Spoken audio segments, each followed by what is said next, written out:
Tonight's big story. Since 2013, successive New Zealand Prime Ministers have been offering to take refugees detained by Australia.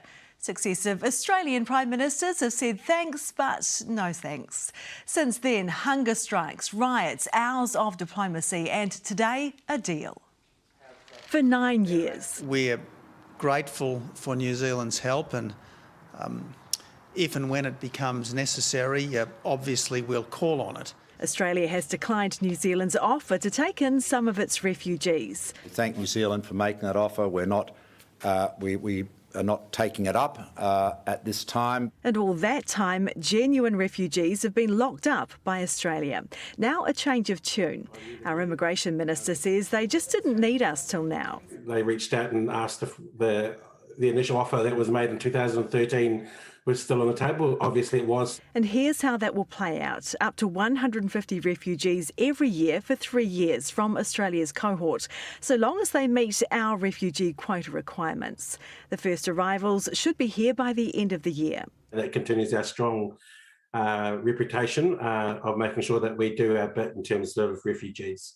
Farfoy says it won't impact our ability to take in refugees from Afghanistan or Ukraine. And no, it's not a case of us solving Australia's problems. Well, joining me now for more on this is Kiwi journalist Rebecca Holt. She's actually in Australia at the moment and she's met some of those refugees. Rebecca, thanks so much for joining us tonight. We are solving a problem for Australia, aren't we? This has been a nightmare for them. Yes, and it's a nightmare of their own making, and it has been for a long time. Other countries have stepped in and taken some of these people as well, the US and Canada.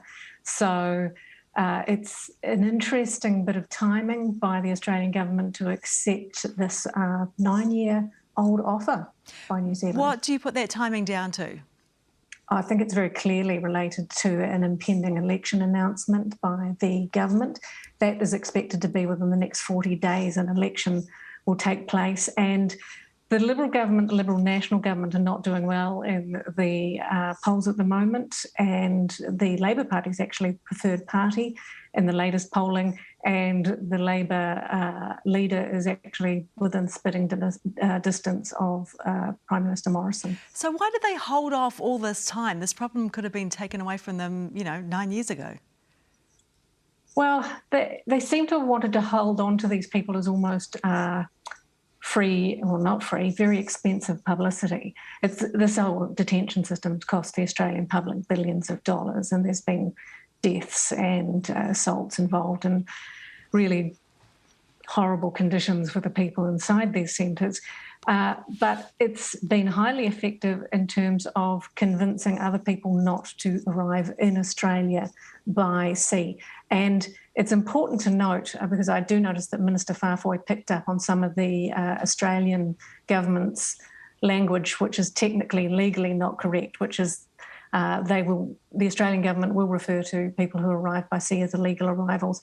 Under the Australian Migration Act, it's actually technically not illegal to arrive without a visa by sea in Australia. OK, just quickly, you've actually been out to some of these detention centres. What can you tell us about the people and conditions there? We're not talking about the 501 situation, are we?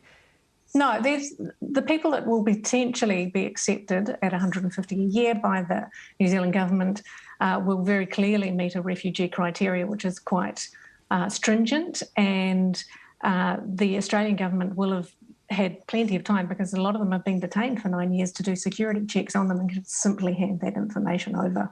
OK, well, we'll be welcoming them towards the end of the year, I think. Rebecca, thanks so much for your insight.